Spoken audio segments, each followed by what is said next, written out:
Well, it's one more day till the big day. So I figured since I put it off for so long, I think today is the best day to do my predictions. Now, they have definitely changed over the past few weeks because I've been listening to other people's predictions and they made some valid points. But what I'm gonna do this year is I'm gonna name all the nominees what I think from most likely that they'll win to least likely to win. All right, so let's start with best play. I think it's going to Clybourne Park. I mean, it's the Pulitzer Prize winner. I feel like if it wins Pulitzer, well, no, Next to Normal didn't win. I'm just gonna go out on a limb and say Clybourne Park. I think Other Desert Cities and Peter and the Starcatcher have the same amount of chances. Those would be the ones to beat Clybourne Park. And Venus and Fur, I don't think has a chance because it's. I think I heard a lot better things about the performances than the actual play itself. Best musical, I think it's Once and Newsies, but I don't know. I really don't know. It's between Once and Newsies. But if they split the nominations, if they split the votes, it could possibly be Nice Work. Possibly. I doubt it, but if those two split the vote, it definitely wouldn't be Leap of Faith. But I think Once or Newsies. Best rival play, I'm gonna say Death of a Salesman has it. But if anything could beat it, I'd say Best Man. And then I'd say Wit and Masterclass have about the same chances. Best revival of musical, everyone's saying it's between Follies and Porgy and Bess. It's Follies. Porgy and Bess had great performances, but the production itself wasn't what people were talking about. It's Audra McDonald and Norm Lewis and David Allen Greer and Philip Boykin and all the people in it. Follies, the production itself, besides the production and the performances, were the ones that's what we really talked about. Best leading actor in a play, I would have said James Corden, but everyone now is saying Philip Seymour Hoffman, and I think I think it's gonna be Philip Seymour Hoffman, but if he doesn't, it'll probably be James Corden. And James Earl Jones, what I had to say about James Earl Jones is he has the Brian Bedford syndrome. Because if you recall last year, Brian Bedford got raves in Importance of Being Earnest. And in the Drama Desk and the Outer Critics Circle, they always put him in featured actor in a play, and he won. But then the Tony voters decided to put him in leading actor in a play, and that kind of dwindled his chances. I feel like that's what happened with James Earl Jones. I feel like he would have won by a landslide if he had been put in featured actor. But now he's leading actor. But then I'd say I'd probably put him above John Lithgow. I originally said John Lithgow above James Earl Jones, but no, I think he could be the one to beat James Corden and Phil Seymour Hoffman. And then John Lithgow and then Frank Langella. Frank Langella, the nomination is the win. That show was not well received. Best leading actress in the play. I originally said that Stockard Channing was going to win this, but now I think it's Tracy Bennett. I honestly think it's going to be Tracy Bennett. A lot of people are saying Nina Arianda. I personally think Stockard Channing has a better chance than Nina Arianda. Then a lot of people are saying Linda Lavin, but I don't think she's going to win it.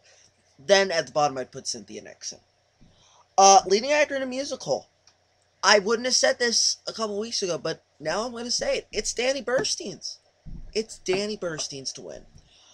A lot of people are saying Steve Kazee could win it, but I think if anyone could be Danny Burstein, it would be Jeremy Jordan, because it's Jeremy Jordan.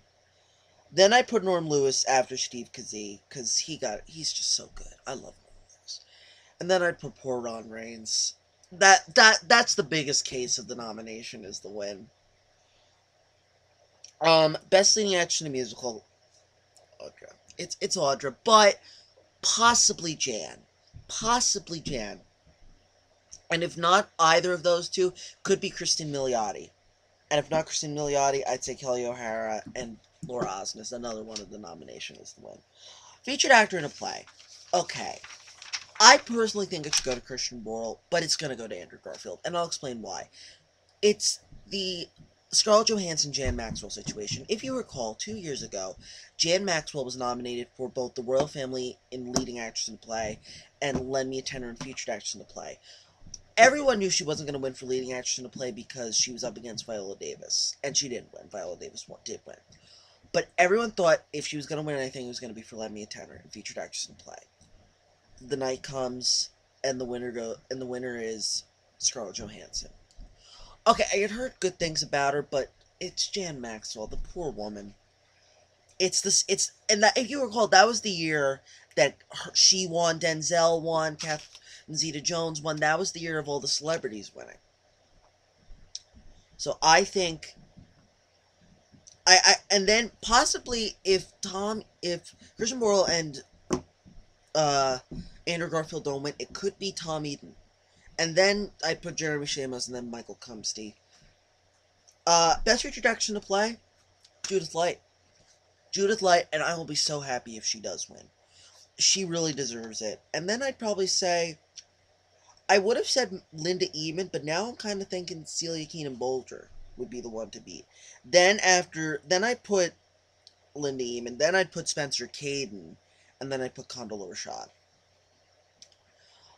Best featured actor in a musical, Michael McGrath.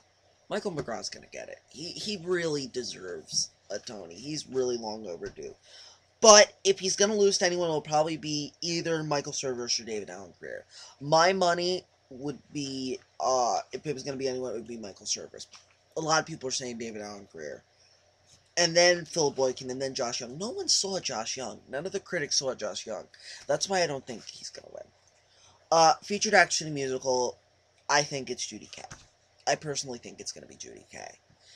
But if she does lose, it would probably be to Divine Joy Randolph. She would be the one to beat. And then Jane Houdyshell. And then Jessie Mueller. And then Elizabeth Davis. I think it's going to be Judy Kaye. So I'm very excited. There's a good list of presenters. Who's presenting? Oh, McQueen is presenting. And you got Angela. And James Earl Jones presenting? I don't know, but Candice Bergen is, I know. Trey Parker and Matt Stone, Ellen Barkin, who else? Oh, lots of stars. They're bringing James Marsden, Amanda Seyfried, who else? Josh Groban, Matthew Morrison. No one from Smash. I'm surprised they didn't get, like, Angelica Houston or Deborah Messing or Catherine McPhee or Megan Hilty.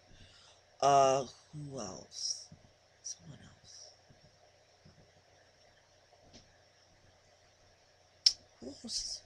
Who else is present? Josh Groban, James Marsden.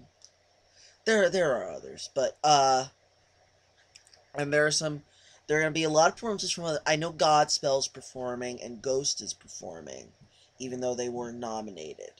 Is anything else that wasn't nominated performing? Leap of Faith is performing, even though they closed. The weird thing is, I hear Evita's doing, and the money kept rolling in, which showcases both Ricky Martin and Elena Roger. But they're not nominated. The only one nominated is Michael Cerveris. Why aren't they doing something with Michael Cerveris? And they're also not showcasing... They're showcasing Matthew Broderick and Kelly O'Hara, but not Judy Kaye and Michael McGraw. And in all honesty, Judy Kaye and Michael McGraw have a better chance of winning than Kelly O'Hara, and poor Matthew Broderick wasn't even nominated. Oh, but here's the interesting thing. They're going back to some they haven't done in a while. They're doing scenes from nominated plays. They haven't done that in a while. I know they're doing a scene from Peter and Starcatcher, and I think they're bringing Neil Patrick Harrison with that, too. They're doing a scene from that. They're doing a scene from,